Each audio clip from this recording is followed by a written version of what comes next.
Kembali lagi di Breaking News Kompas TV, Saudara. Tadi kita sudah menyaksikan bersama putusan Hakim Tunggal Pra-Peradilan Peggy Setiawan Eman Sulaiman yang memutus bahwa mengabulkan seluruhnya permohonan dari pemohon, dan akhirnya ini memang berdampak pada status tersangka Peggy Setiawan yang harus segera dicabut dan dibebaskan dari tahanan. Begitu Pak Susno ya? Hari ini juga harus dibebaskan ya? Juga putusan itu berlaku sejak diucapkan. Oke. Jadi tidak ada alasan bahwa Peggy bebas nunggu tanda tangan bos, nunggu parab. Tidak ada.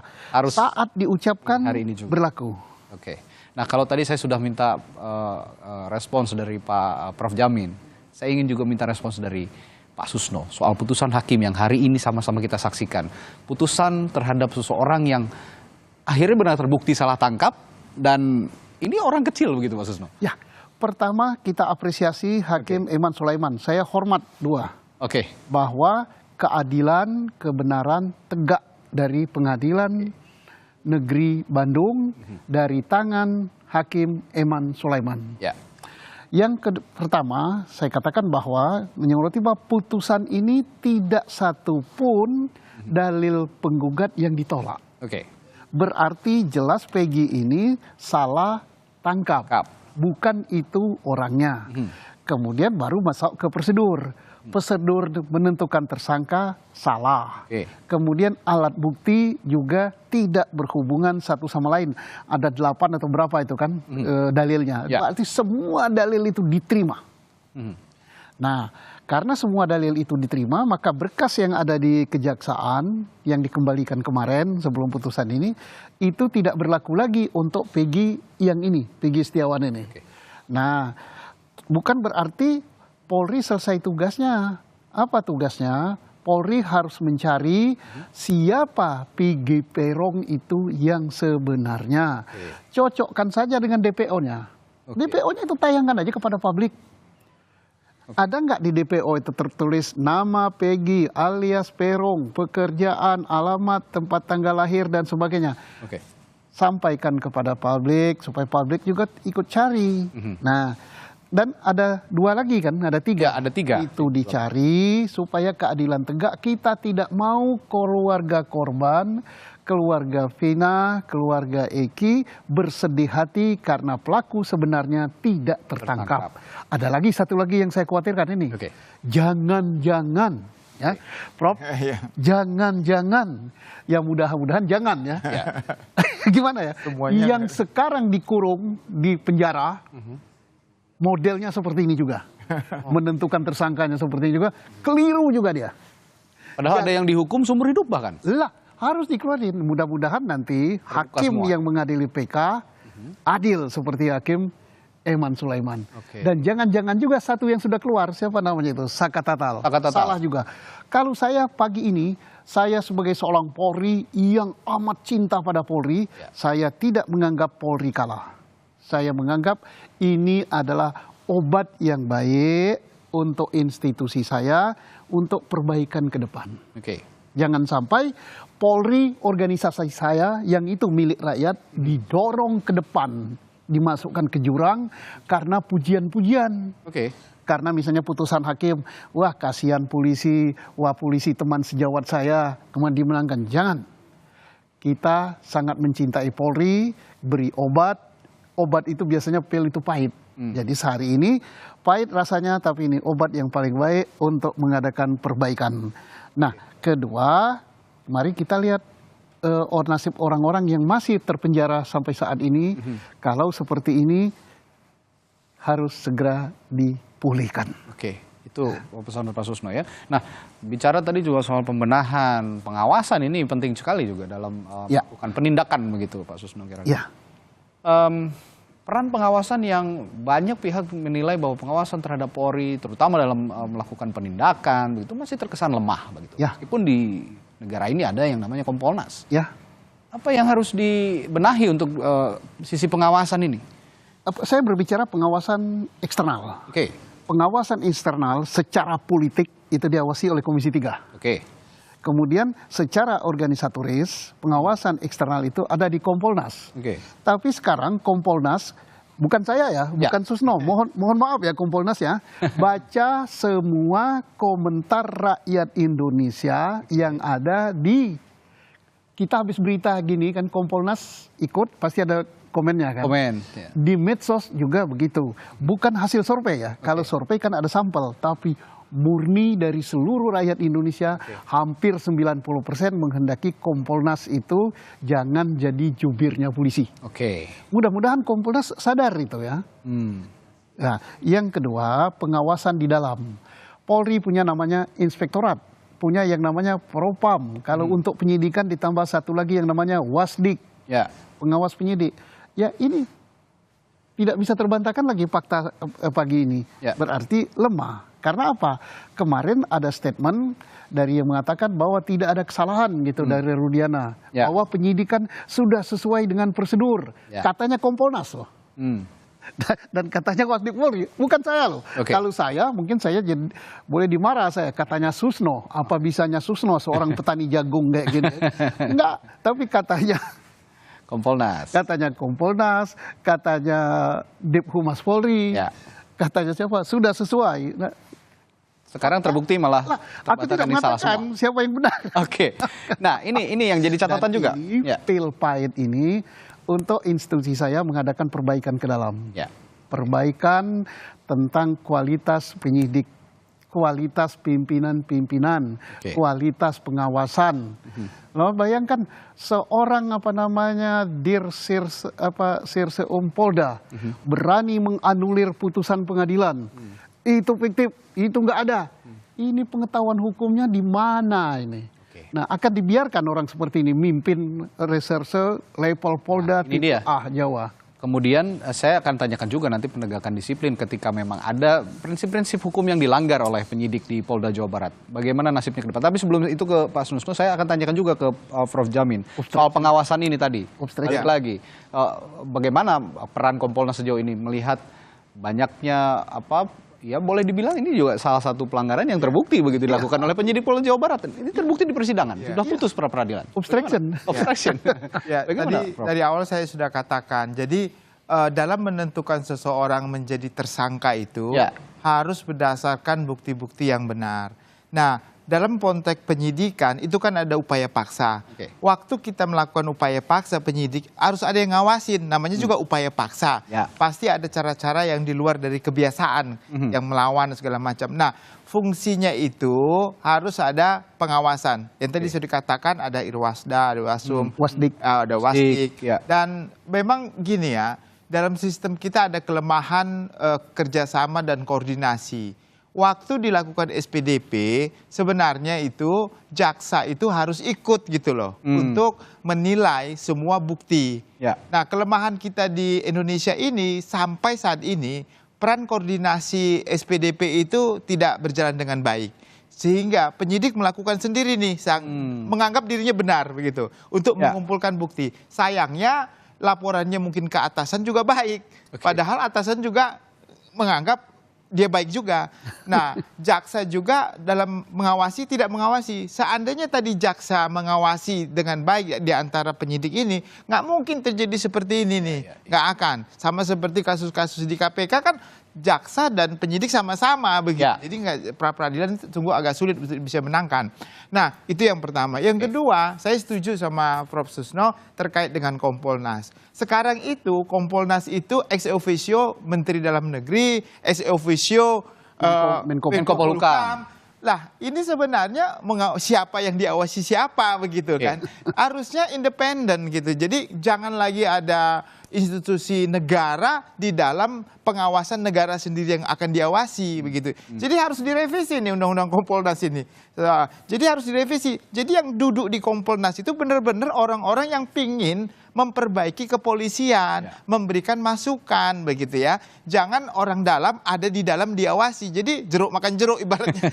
Dalam konteks kita kan ibarat jeruk makan jeruk begitu kan. Nah, itu yang harus diperbaiki. Yang kedua, pengawasan melekat ya dari Irwasda dan Propam itu juga sangat penting. Jangan karena satu atap sehingga ya udahlah sama-sama gitu. Jadi jangan senggang. Jadi sistem kepolisian kita ini harus diperbaiki supaya pintar penyidik ini melakukan itu harus objektif. Hindari yang namanya contohnya, oh dia orang kecil, jadi suka-suka hati saya, ditekan, dipaksa, disudut pakai apa. Itu sistem jadul itu ya, nggak perlu itu. Jadi nggak akan pintar kita kalau pengakuannya datangnya dari tersangka saja.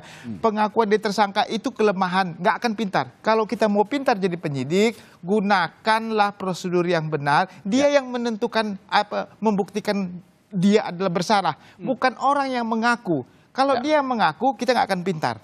Nah, jadi penyidik harus berdasarkan cara-cara yang benar sesuai dengan KUHP dan objektif. Dan sekali lagi, kalau kasusnya tindak pidana terhadap badan seperti ini, penganiayaan, pembunuhan, itu scientific crime evidence itu harus ada, wajib sekarang hukumnya. Karena teknologi sudah memungkinkan. Betul, sudah canggih. Teknologi sudah memungkinkan, dan itu akan lebih gampang bagi penyidik. Dan jadi ilmu saintifik penyidik ini harus di-upgrade menurut saya. Dari mulai di level Kapolres, Polsek. Nah ini harus dibenahi. Jadi perlu biaya, ya nggak apa-apa untuk memperbaiki sistem kepolisian yang lebih baik ke depan. Nah, lalu menghargai dan setiap orang itu adalah presumption of innocence ya. Praduga tak bersalah itu penting sekali dalam proses peradilan kita. Jangan lalu menganggap orang itu presumption innocent. Menyatakan dia dulu bersalah, baru cari bukti, nggak boleh. Harusnya tidak bersalah dengan bukti yang saya miliki berdasarkan pengetahuan saya sebagai penyidik dan teknologi yang saya miliki, Anda bersalah berdasarkan bukti ini. Itu baru dia dinyatakan bersalah gitu. Itulah konsep sebenarnya yang kita miliki dalam proses. Jadi saya sangat berharap dengan keadaan putusan hari ini, kita cinta sama polisi, kita kepolisian ini bisa berbenah dalam semua. Jadi jangan lagi beranggapan nanti di masyarakat, saya nggak mau lapor polisi. Nah, kenapa itu saya yang nggak mau ditakutkan lapor polisi? Karena kalau saya kehilangan ayam, nanti saya kehilangan kambing. Nah gitu kan. Kehilangan kambing, jangan lagi ada asumsi seperti itu. Jadi objektivitas kepolisian harus dibangun dari sekarang. Momentum ini bagus sekali gitu loh. Untuk memperbaiki kepercayaan masyarakat terhadap kepolisian, bahwa kepolisian itu objektif, tidak tumpul ke atas, tajam ke bawah. Nah itu yang harus konsepnya seperti itu. Oke, saya juga menerima informasi bahwa hari ini pukul 1 waktu Indonesia Barat, pukul 1 siang ini akan ada konferensi pers dari Direktorat Tindak Pidana Umum Bareskrim Polri. Kita belum tahu semua bahwa apakah ini akan merespons juga dari hasil putusan pra-peradilan atau tidak. Tapi biasanya kalau Bareskrim, Pak Susno pernah di Bareskrim begitu. Dengan adanya kejadian seperti ini, apakah respons seperti ini juga yang dibutuhkan oleh Bareskrim? Bagus ya, walaupun terlambat ya. Jadi ada keterlambatan sebenarnya. Mestinya Bareskrim itu dia ikut dari awal mendampingi penyidikan yang dilakukan Polda Jabar. Berikan guidance, jangan terulang apa yang diamanatkan oleh Kapolri lewat Wakapolri, bahwa penyidikan 2016 di Cirebon tidak ada scientific crime investigation. Itu Kapolri loh yang ngomong. Tapi sayangnya Kapolri ini diluruskan oleh siapa namanya? Kadip Humas. Aneh juga Kadip Humas bisa mengoreksi Kapolri. Enggak tahu saya sanksi pada Kadip Humasnya apa ini. Lah, Kapolri ngomong gitu diluruskan lagi sama dia. Ini keterlaluan ini anak. Nah, jadi mudah-mudahan konferensi pers hari ini adalah untuk perbaikan dalam tubuh Polri, bukan untuk mengadu perlawanan. Dan semestinya dari dulu, supaya apa? Karena apa? Publik se-Indonesia ini selalu ingin menunggu-nunggu keterangan dari Polri, benar nggak? Tapi kok kelihatannya irit sekali gitu kan? Dari Polda irit, kemudian dari Mabes Polri irit, sehingga informasi ini di luar menyebar macam-macam. Tapi alhamdulillah menyebar macam-macam ternyata endingnya bagus ya. Kebenaran tegak hari ini. Dan ada yang satu lagi tidak boleh terjadi gitu, menyalahkan media. Menyalahkan media massa. Kalau ini trial by the press. By the press. Langsung mencari siapa yang menyebarkan ini awal. Lah daripada susah cari siapa yang menyebarkan ini awal, cari aja siapa yang melakukan judi online. Nah, itu lebih gampang itu. Iya, nah, ini kita sekarang bicara lagi tadi konteks pengawasan dan juga reward and punishment lah ya dalam hal ini. Harus institusi Polri. Harus. Kan kalau memang sidang ini sudah menunjukkan bahwa ini ada teror in persona, salah tangkap. Tentu ya kalau Pak Susno bahkan tadi mengatakan ini obstruction of justice gitu. Iya. Apakah harus ada sanksi terhadap penyidik-penyidik yang menetapkan Peggy sebagai tersangka? Penyidik 2016 dicari kesalahannya apa, termasuk penyidik yang di Jawa Barat kesalahannya sudah lihat tadi. Lah, itu peraturan Kapolri dilanggar, UHAP dilanggar, terus keputusan Mahkamah Agung dilanggar, akan didiamkan ini oleh Mabes Polri. Apakah salah tingkatnya itu mulai dari Direktur Reserse Kadit Serse Polda, penyidik, kemudian Kapolres yang dulu. Apakah akan dinaikkan satu tingkat lebih tinggi sampai Kapoldanya? Harus diberi tindakan. Kalau tidak akan berleha-leha dulu. Bersalah dianggap biasa. Ini tidak biasa-biasa loh. Yang dibaca oleh hakim tadi, yang dilanggar itu apa? UHAP. Itu undang-undang yang dibuat oleh seluruh rakyat Indonesia. Yang kedua apa? Keputusan MK. Yang ketiga apa? Keputusan peraturan Kapolri dilanggar. Loh, tidak ada sanksi. Loh, rasanya agak sulit diterima kalau tidak ada sanksi ya oleh publik ya. Ya kalau saya jadi Kapolri, di Reskrim Polda saya copot hari ini. Nah, ini kita juga akan menunggu respons dari Polri. Informasinya memang akan ada konferensi pers nanti pukul 1 siang, tapi kita belum bisa pastikan betul apakah ini juga untuk merespons putusan sidang pra-peradilan Peggy Setiawan pagi hari ini. Breaking News Kompas TV akan berlanjut sesaat lagi, tetaplah bersama kami. Yang pada pokoknya menegaskan bahwa adalah seseorang yang karena sejak proses penyidikannya. Nah, hari ini forum pra-peradilan ini adalah menguji secara formil bagaimana penetapan tersangka terhadap Peggy Setiawan. Kami hadir untuk mendengar langsung pertimbangan hakim. Dan apa yang kami dapatkan hari ini tentunya menjadi bahan evaluasi. Hakim menyatakan bahwa beberapa ketentuan dalam manajemen penyidikan yang diatur di Perkap ternyata tidak dilakukan. Putusan MK juga demikian. Nah, ini menjadi bahan evaluasi untuk ke depan agar ketika melakukan penyidikan harus cermat dan harus taat pada SOP yang sudah dibuat, pada ketentuan yang sudah ada, sehingga tidak nantinya kemudian digugat, ataupun kalau digugat ya bisa mempertanggungjawabkan. Kalau terkait hal ini Pak, akan ada komunikasikan dengan Polda Jabar? Ya, tentunya kami karena tugasnya mengawal, mensupervisi, tentunya kami akan pertanyakan juga. Tapi Pak, apakah dengan adanya putusan yang tadi diberikan oleh hakim, kemudian sanksi-sanksinya seperti apa? Nah, itu nanti internal dari pihak Polda Jabar tentunya yang akan mengevaluasi ya. Karena ini masalahnya kan kasus ini warisan dari penyidik terdahulu kepada penyidik yang sekarang. Nah, makanya berkali-kali saya sampaikan dalam beberapa forum, tolong ketika ada estafet penanganan kasus yang lama belum terungkap, ini agar hati-hati. Yang menerima harus cermat meneliti satu persatu. Sudah ada atau belum? Kalau belum minta dilengkapi dulu. Ini kan seperti terungkap di persidangan kan, ketika diwariskan ada hal-hal yang formal itu belum dilakukan oleh penyidik sebelumnya. Nah, kemudian yang kedua yang saya sampaikan juga bahwa tolong diantisipasi kasus-kasus yang masih belum terungkap atau cold case.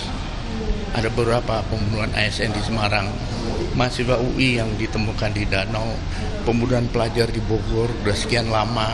Ini agar dievaluasi kembali, kemudian belajar dari kasus ini, cek lagi satu persatu supaya ketika nanti tertangkap pelakunya, maka pembuktiannya sudah jauh lebih mudah.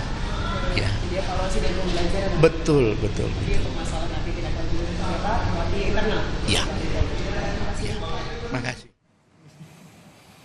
Tadi sama-sama sudah kita simak respons dari Kompolnas yang diwakili oleh Inspektur Jenderal Polisi Purnawirawan Benny Mamoto yang mengatakan bahwa ya memang terbukti dari pra-peradilan ini ada yang salah dari proses penyidikan dan akan melakukan evaluasi.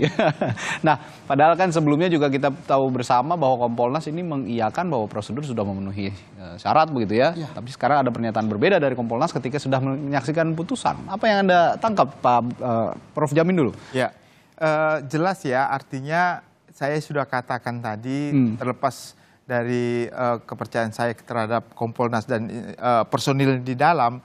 Jadi tadi Pak Susno udah bilang, Citizen itu mengatakan kayak juru bicaranya polisi gitu kan. Kompolnas gitu kan. Jadi makanya kelemahan institusi saya bilang. Kenapa? Ini institusi yang harusnya bebas nilai. Bebas nilai artinya independensinya harus benar. Kalau dari awal ya, Kompolnas sudah menyatakan kamu salah ini ya, gelar perkara ya, kita laporan.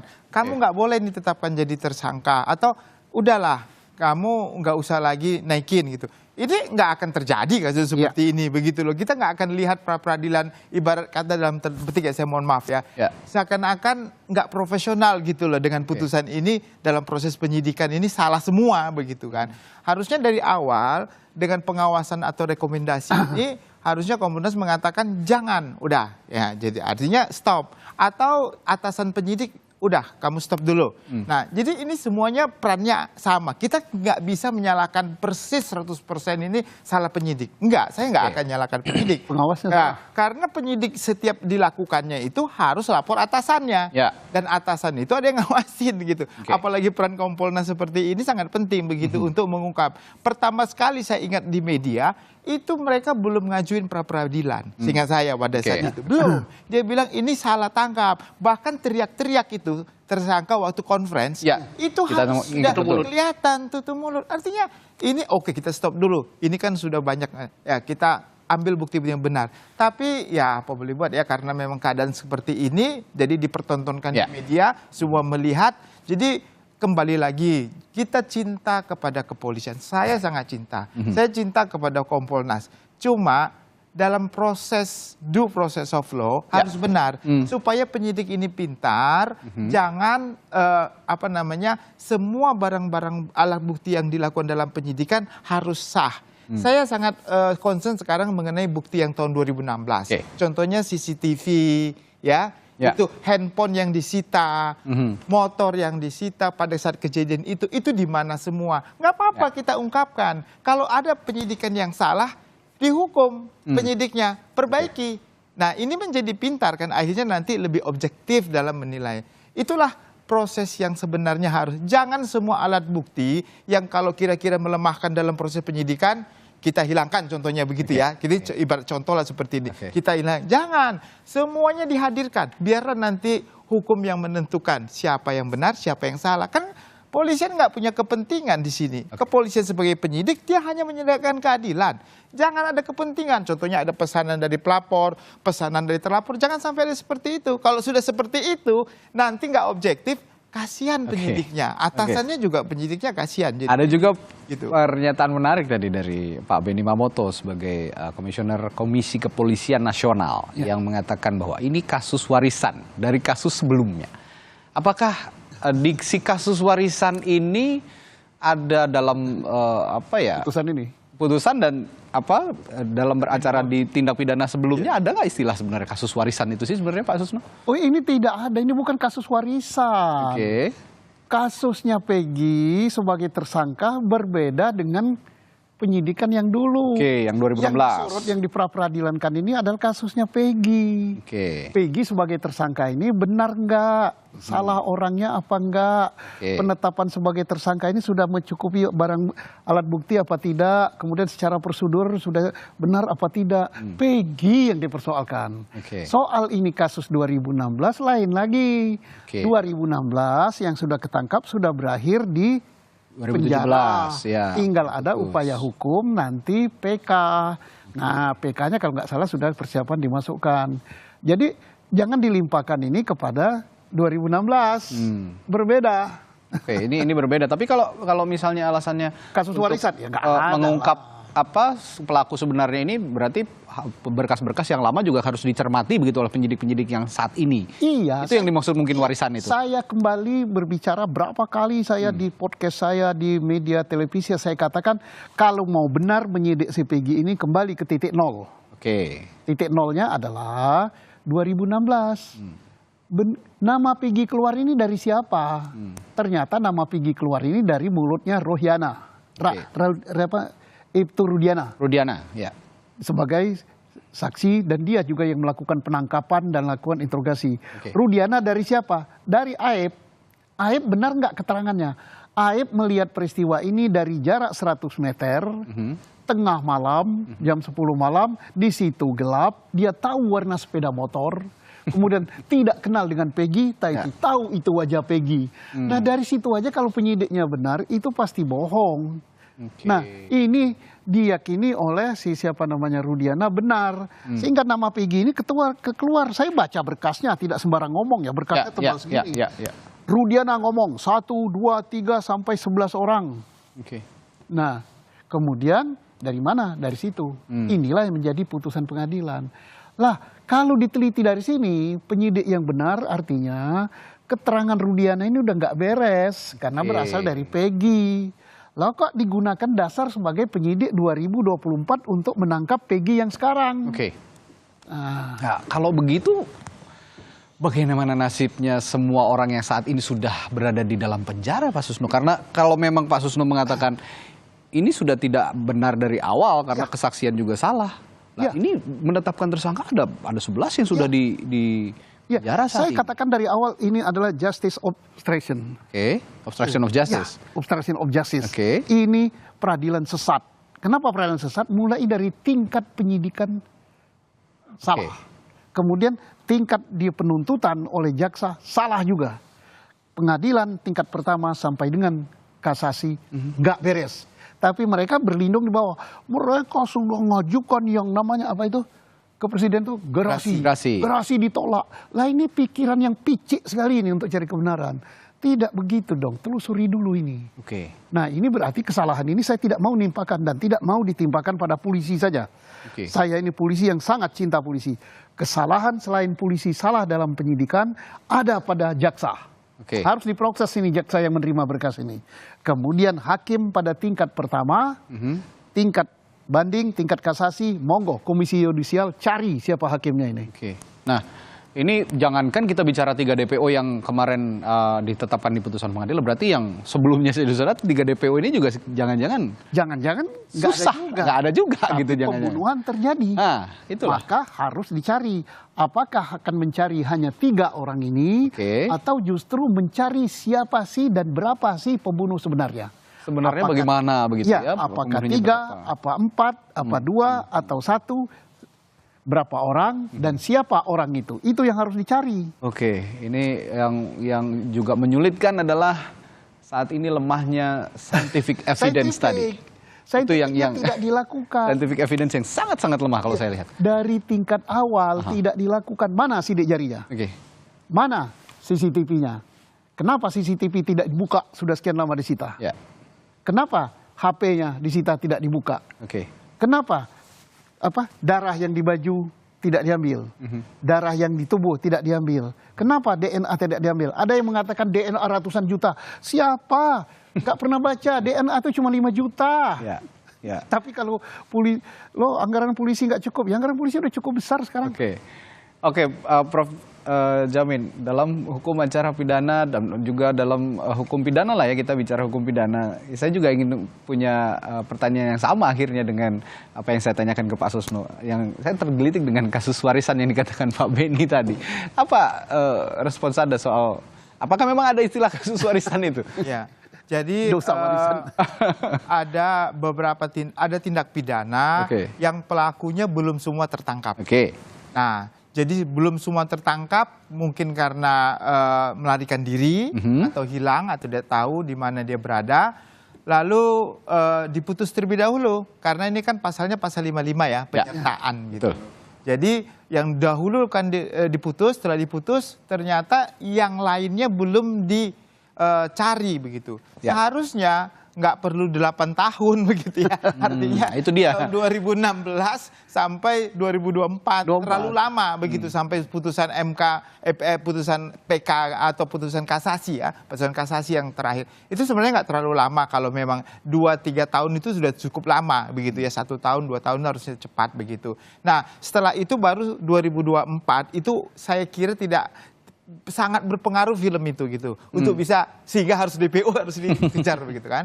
Nah lalu sekarang 8 tahun kemudian muncul seperti ini. Nah ini bukan warisan, artinya ini dia harus mengungkapkan DPO-nya begitu yang dianggap bersama-sama melakukan perbuatannya. Sayangnya bukti awalnya tadi itu yang 2016 sudah banyak yang hilang, sudah tidak ditemukan. Bagaimana penyidik yang baru? Tapi kita tidak bisa menyalahkan penyidik 2016. Nggak bisa. Justru penyidik yang 2024 ini kalau merasa belum cukup bukti untuk menjadikan tersangka, dia nggak usah dilanjutkan atau ditetapkan sebagai tersangka. Jangan memaksakan. Dia harus lebih menahan diri. Walaupun ada desakan contohnya, oh DP-nya harus tangkap. Oke, nggak apa-apa. Tapi karena kita belum bisa mengucapkan bukti, kita nggak bisa.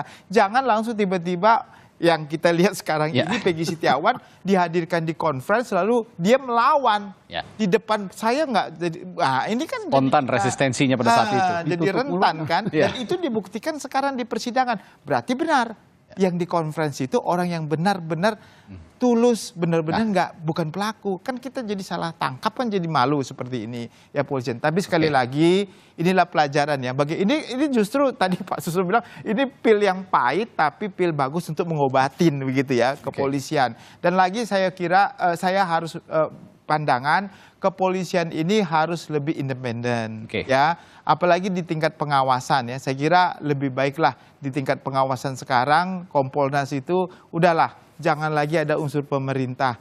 Biarlah Kompolnas itu benar-benar mau dia dari kepolisian yang sudah pensiun, mau dia tokoh masyarakat, akademisi, tapi jangan lagi ada ex officio yang sedang menjabat di situ supaya lebih independen menurut saya begitu.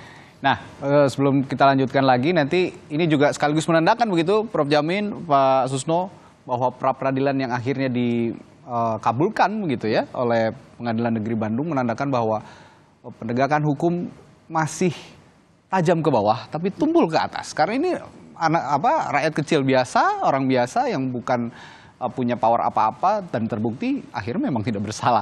Nah, saya juga akan putarkan kembali saudara bahwa beberapa saat yang lalu ibunda dari Peggy Setiawan dan adik dari Peggy Setiawan juga sudah memberikan responsnya terhadap putusan pengadilan hari ini. Berikut kita saksikan kembali. Disampaikan oleh ibu, sampaikan Bu. Udah saya sudah cukup banyak terima kasih karena anak saya sudah kembali, anak saya sudah pulang, sudah cukup. Tadi ibu tadi sujud syukur ya Bu ya. Hari ini langsung akan menjemput Peggy Ibu. Iya hari ini langsung jemput Peggy, langsung dibawa pulang. Kasihan Peggy di sana, sudah terlalu menderita, tidak pernah melakukan kesalahan. Anak saya telah di penjara. Bersyukur ya. Iya bersyukur sekali. Udah ya teman-teman ya. Nanti kita ketemu karena hari ini kita langsung akan menjemput Peggy Setiawan ke Polda Jabar ya hari ini. Mau ketemu langsung. Setiawan, apa yang mau disampaikan ke Peggy Bu? Ayo Ibu, apa yang mau disampaikan ke Peggy? Hanya menyampaikan karena Peggy tidak bersalah, Peggy bebas, bebas. Udah ya teman-teman ya, kita akan persiapan ya hari ini kita langsung akan persiapan menjemput Peggy ya hari ini, tidak akan menunda-nunda lagi siang ini ya. Jadi mohon teman-teman ya dikasih waktu dulu ya, kita akan persiapan langsung menjemput Peggy ini. Mbak Luciana sedikit dong Mbak Luciana, ayo apa yang mau disampaikan akan ketemu dengan Peggy? Bilang kangen Amel bilang. Amel udah kangen banget sama Peggy. Dan hari ini Amel bakal ketemu Peggy. Terima kasih untuk semuanya yang sudah mendukung Peggy dan terima kasih untuk media-media yang sudah mengawal Peggy. Duduk sini dulu. Wah, dengan dikabulkan permohonan kami anggap bahwa ini sesuai berdasarkan hukum, berdasarkan fakta, sehingga putusan ini tentunya bukan hanya untuk kepentingan kami, tapi untuk kepentingan termohon, tapi yang lebih penting adalah bahwa ini untuk kepentingan Indonesia. Artinya apa? Saya benar-benar merasakan bahwa di pengadilan Kota Bandung ini betul-betul ditegakkan pilar keadilan. Betul-betul berdiri kokoh pilar keadilan. Sehingga dengan putusan ini kami selaku kuasa hukum Peggy Setiawan merasa sangat puas. Kemudian kami juga tidak menilai siapa yang menang dan siapa yang kalah, tapi pada intinya yang menang adalah sebuah kebenaran dan sebuah keadilan. Kira-kira demikian. Mungkin ada banyak kasus-kasus serupa di Indonesia. Apakah ada pesan atau ada pendapat atau ada? Buat semua para siapapun ya yang sedang berjuang, yang sama dengan kami berjuang, jangan selalu ragu. Ketika kebenaran masih ada sisi-sisi kebenarannya, selalu ungkapkan apa adanya, tanpa ada rekayasa, tanpa ada desain, insya Allah putusannya bisa dikabulkan.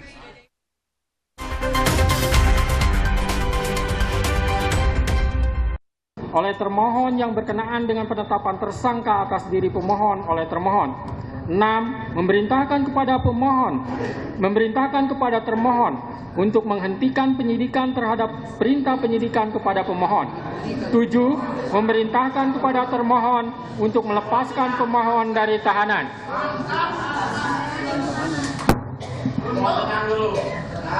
8. Memulihkan hak pemohon dalam kemampuan, kedudukan, dan harkat serta martabatnya seperti sedia kala. Dan 9. Membebankan biaya perkara kepada negara. Demikianlah diputus pada hari ini Senin, tanggal 8 Juli 2024 oleh Eman Sulaiman sebagai hakim tunggal. Berdasarkan penetapan Ketua Pengadilan,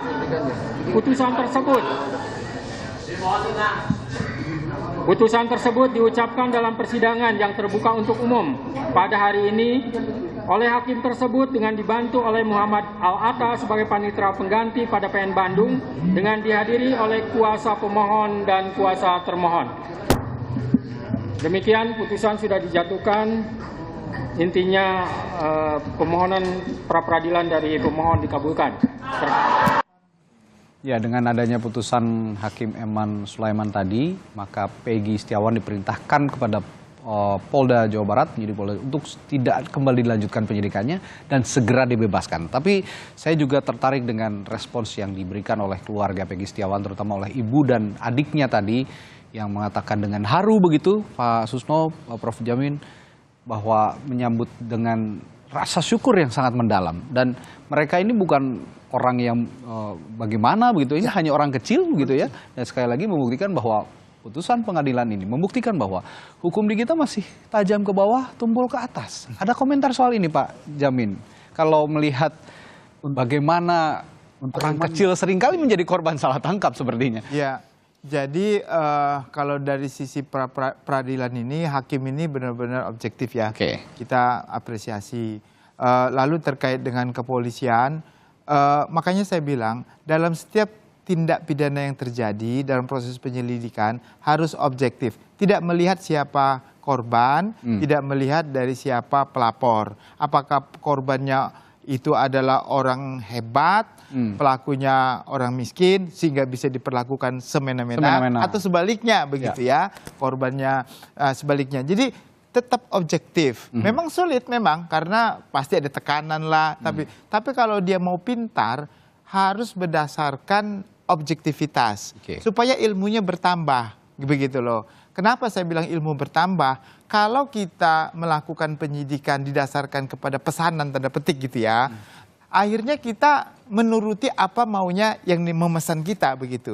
Buktinya kita harus setting, ininya harus kita setting. Bohong semua. Akhirnya ilmu kita nggak bertambah. Kenapa? Karena kita harus menutupi semua seakan-akan itu tidak seperti apa adanya. Kalau tidak seperti apa adanya kan kita jadi ilmu kita nggak bertambah. Makanya saya katakan jangan melihat kualitas dan faktor ekonomi pelapor ataupun terlapor ya.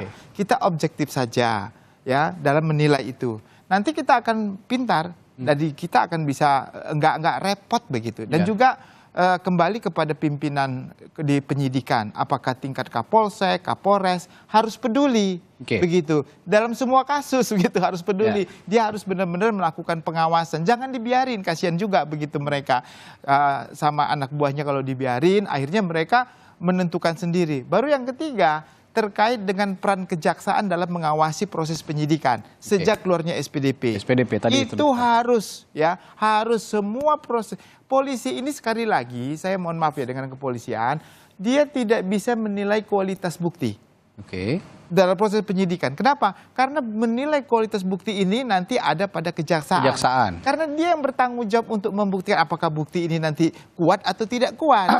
Nah, jadi kepolisian itu dia mengumpulkan bukti. Artinya begini, Prof. Dalam proses penyidikan sebaiknya polisi juga didampingi oleh kejaksaan, begitu? Itu ya, kalau di common law system atau di tempat lain lah, kepolisian. Kapan hari aja kalau penyidik telepon jaksa, jaksanya harus datang. Harus datang. Dan untuk bisa melihat, Pak Jaksa, kami hari ini melakukan penyidikan. Boleh nggak datang ini? Boleh nggak kami sita? Dia harus hadir di situ gitu. Baru disita gitu kan. Nanti dia minta izin, sama kejaksaan. Nah, itu yang sebenarnya begitu. Sehingga tapi yang sekarang terjadi, one man show. Penyidik sendiri menentukan buktinya, lalu kualitas bukti dia tentukan sendiri, nanti setelah selesai baru limpahkan ke kejaksaan. Nanti dinilai lagi, jadi 2 kali kerjaan. Nah, kalau seperti itu ketidaktahuan penyidik, ketidakmampuan atau abai, Pak Susno? Jadi begini, bukan ketidaktahuan ya. Ini praktek-praktek yang menganggap superpower lah ya, menganggap bahwa itu sudah benar gitu. Nah, kemudian diselesaikannya mungkin dengan rundingan musyawarah. Makanya menyangkut pemikiran beliau tadi bagus. Sekarang lagi dalam tahap amandemen hukum acara pidana. Saya paling setuju satu lagi, kita tidak salah merubah. Karena apa? Hakim sekarang selalu berpedoman mendewakan BAP. Kalau orang berbeda dengan BAP pasti ditegur. BAP-nya bunyi begini. Padahal alat bukti yang benar adalah apa yang fakta hukum yang terungkap di depan sidang pengadilan. Nah, sekarang untuk mengatasi itu apa? Sebaiknya sidang pengadilan ke depan, hakim itu jangan diberi berkas. Tidak ada berkas. Cukup pengantar dari kejaksaan, ini perkara ini, saksinya ini, barang buktinya ini. Oke, mari kita sidangkan. Nah, sehingga betul-betul itu diperiksa di situ. Nah, kalau sekarang kan enggak. Definisi daripada alat bukti adalah sesuatu keterangan saksi yang diberikan atau keterangan ahli atau apalah yang diberikan di depan persidangan. Di bawah sumpah. Termasuk keterangan terdakwa pun diberikan di depan pengadilan, tapi tidak di bawah sumpah. Nah, sekarang terbalik. Itu seolah-olah hanya simbol saja. Yang benar itu ya tidak semua hakim ya, kebanyakan hakim berpedoman pada BAP. Cara ngatasinya di UHAP itu ya kita harus revolusi dong. Tidak ada BAP untuk itu. Makanya seperti negara-negara lain, kita lihat sistem common law atau apa, di polisi itu nggak lama berkas itu. Nggak ada bolak-balik gitu, seminggu selesai masuk sidang, seminggu selesai. Oh, kalau gitu kurang hakimnya, tambah dong. Bila perlu sampai tingkat kecamatan atau kelurahan ada pengadilan. Kalau memang di kelurahan itu banyak perkara. Nah, gitulah cara ngatasinya supaya kita tidak lagi terdapat hal-hal seperti ini. Salah tangkapnya ini juga orang kecil gitu. Orang kecil. Nah, tapi salut untuk Hakim Iman Sulaiman. Hukum bagi Pak Hakim Iman Sulaiman, dia tajam ke samping, tajam ke atas, tajam ke bawah. Salut saya. Inilah calon-calon hakim yang bagus. Tapi di sisi lain ada hakim juga yang informasinya malah dapat promosi ketika hakim yang nyidangkan di Cirebon. Ya, ini suara rakyat loh. Saya ini bukan polisi loh, dan rakyat bersuara. Mana KY? Saya nggak rela gaji hakim seperti itu karena kita bayar pajak ya. Bayar pajak. Mas, kalau gajian dipotong pajak kan? Pasti. Dosen dipotong pajak juga kan? Untuk gaji hakim, kita nggak rela hakim-hakim kayak gitu.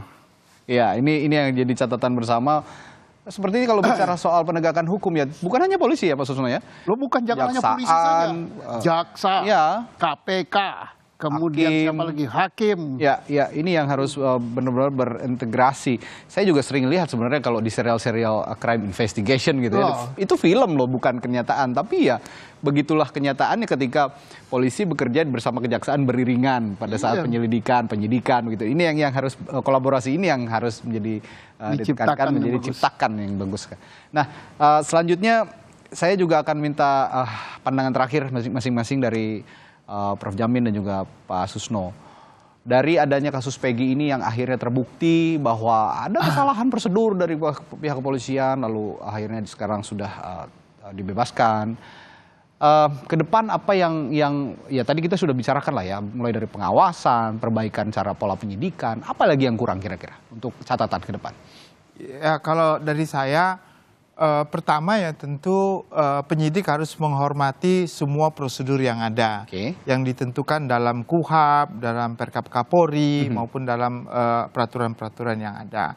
Yang kedua, perlu adanya perbaikan dalam sisi pengawasan. Tadi saya sangat concern terhadap pengawasan eksternal Kompolnas ini. Baik independen ya? Ya.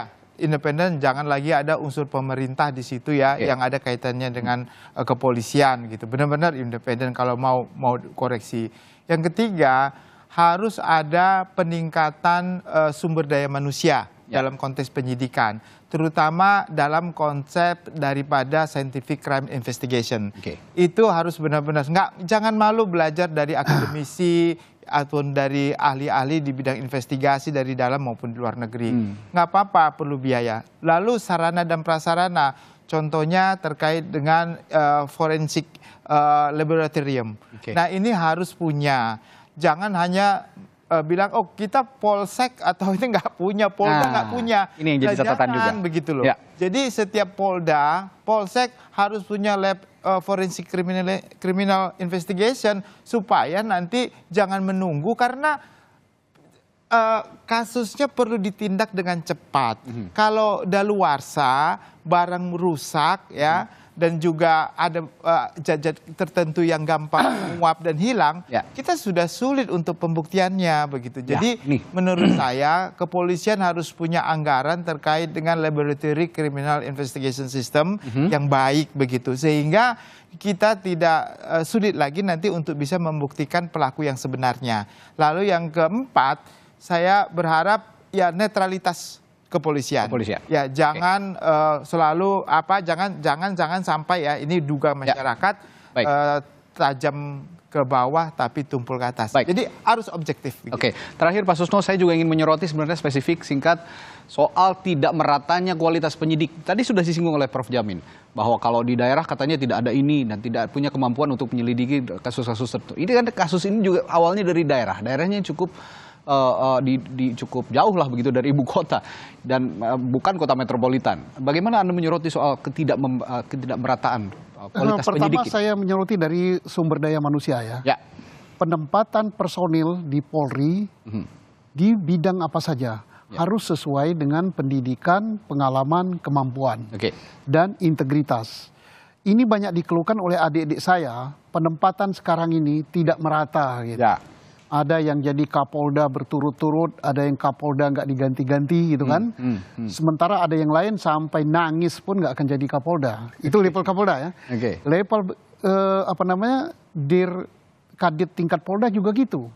Jadi hanya orang yang kalau sistem jendela Johari yang kelihatan saja yang tempatkan. Soal dia bodoh, soal dia nggak punya pengalaman, nggak apa-apa. Itu. Nah, demikian juga penempatan penyidik-penyidik di Polda, di Polres, dan di Polsek. Ini siapa yang dekat pimpinan? Jangan begitu, dirubah ini. Satu ya.